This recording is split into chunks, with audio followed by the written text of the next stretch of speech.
Sharon. Thank you. Good morning, Mr Mackay. Following on from Craig's questions, was the decision to award the ferry contract to FML in any way linked to political calculations or dictated by a political timescale? No. In your opinion, no? In my opinion, absolutely not. Okay. Do you think there was an error in rushing to the decision made to meet a political agenda? You're saying that you don't think there was one, but the UK government's announcement on defence contracts and to make this a top-line announcement at your party's conference. So do you think that was a political agenda?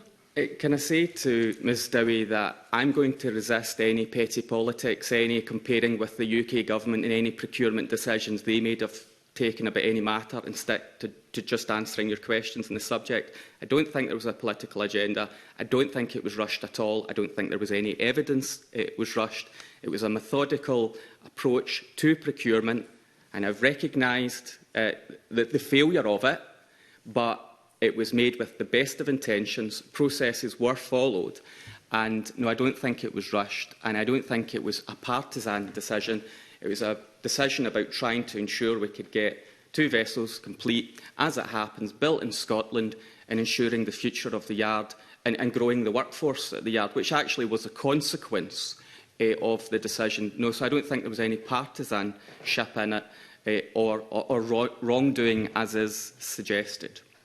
Well, I think we heard from Mr McCall that he thought there was a future for the yard even without that ferry contract, and there was a rush to put the announcement out because the negotiations were still going on, which CMAL felt hindered them in their negotiations, and it would have been harder for the government to go and pull back from that announcement after having made such a high-profile announcement that the contract was going there.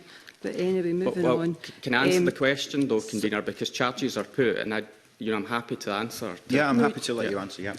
So I don't, to be honest, believe that anything was rushed. In fact, there were extensions in part of the process, so more time was taken. There was no rush. There was no artificial deadline. I do remember saying, once the decision had been taken, though, now let's get on with it. Decisions taken, let's move on, and act as swiftly as possible. But there was no rush to the decision-making. There was no rush for any reason whatsoever. This was a methodical approach to get the right decision around the procurement of these vessels. And there is no evidence. I haven't seen the Auditor-General or anyone else other than Mr McCall say that he felt there was a rush, but the evidence shows the timelines and the milestones set out to conduct this in a proper fashion.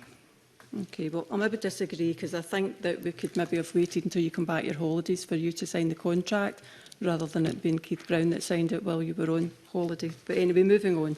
Just as a point of fact, Convener, ministers don't sign contracts, but if we're going to be absolutely factually correct, I will be absolutely factually correct. He was asked to approve it, though, wasn't he? Yeah, that's different from signing it, yes. I'm just being clear about signing, because I saw a lot of parliamentary debate around who signed the contract. Ministers don't ordinarily sign contracts. Okay. On that point, then, who signed the contract?